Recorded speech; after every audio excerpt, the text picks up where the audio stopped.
हम लेंगे अपने दर्शकों के सवाल जो जानना चाहते हैं रवि जी की स्टॉक नीति उनके सवालों पर।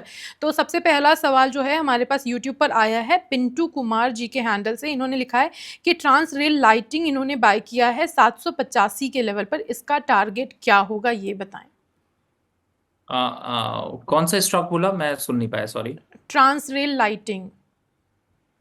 देखिए, ट्रांस रेल लाइटिंग की बात करें तो इन्होंने किस लेवल पर बाय किया है? इन्होंने खरीदा है 785 के लेवल पर। तो फिलहाल देखिए, स्टॉक तो वैसे तो मुझे अच्छा लग रहा है, और अगर यहाँ से भी देखते हैं तो मुझे ऐसा लगता है कि 7-8% की रैली तो करंट लेवल से दिख सकती है। तो पोजीशन घबराने की क्या जरूरत है सर, मार्केट में करेक्शन पे भी आपको स्टॉक थोड़ा अच्छा चल रहा है, होल्ड करके रखिए। और एक नहीं, दो ये इसका टारगेट जानना चाह रहे हैं एग्जैक्टली कि क्या इनको टारगेट बनाना चाहिए, क्योंकि आई थिंक इनको समझ नहीं आ रहा कि किस लेवल पर ये एग्जिट करें शेयर से।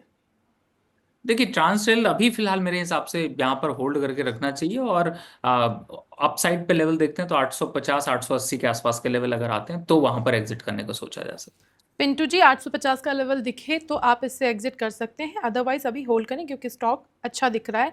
हमारे पास व्हाट्सएप पे सवाल भेजा था अजय पांडे जी ने। उनका कहना है कि HDFC शेयर्स जो हैं इन्होंने 1375 के लेवल पर खरीदे थे और इनके पास 10 शेयर्स हैं फिलहाल।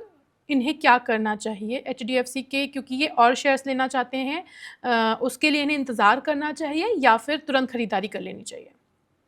देखिए, इस समय HDFC के करीब बैंक का शेयर जो है वो 1964 चल रहा है, और मुझे ऐसा लगता है कि फिलहाल अगर आपको जरूरत नहीं है पैसे की तो होल्ड रखिए। 2200 तक के टारगेट लॉन्ग टर्म पर एक साल में धीरे धीरे आते हुए नजर आएंगे। तो छोटा मोटा करेक्शन भी देखने को मिलेगा, लेकिन आपका प्राइस इतना नीचे है कि आपको घबराने की क्या जरूरत है, होल्ड रखिए। आप होल्ड करें, लेकिन ये फ्रेश बाइंग करना चाहते हैं मेरे ख्याल से, ये और एक्यूमुलेट करना चाहते हैं तो। 1750 और 1850 के बीच के लेवल ज्यादा अट्रैक्टिव होंगे आपके लिए बाय के लिए।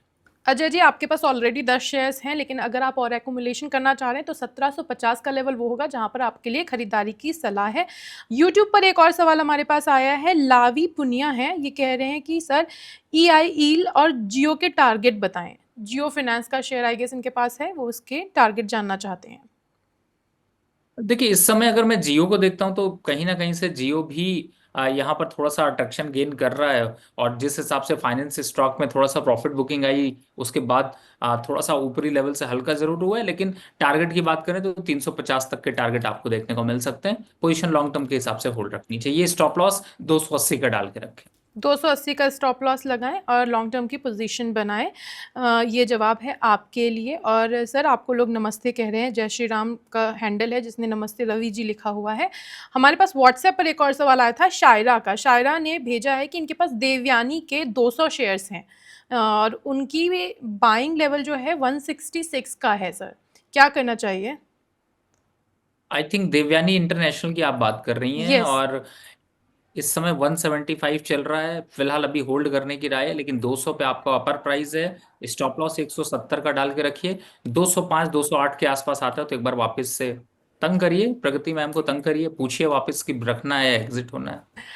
आपका स्टॉक अभी तो फिलहाल प्रॉफिट में दिख रहा है, लेकिन आप 205 के लेवल तक रखिए, उसके बाद में फिर आए तो फिर से सवाल पूछ लीजिएगा। हम तो हैं ही, रवि जी हैं हमारे साथ में। एक और है, इमरान जी ने पूछा है कि इनके पास बजाज हिंदुस्तान जो कि शुगर का है, इनके पास में 32 रुपए के लेवल पर 350 स्टॉक्स हैं।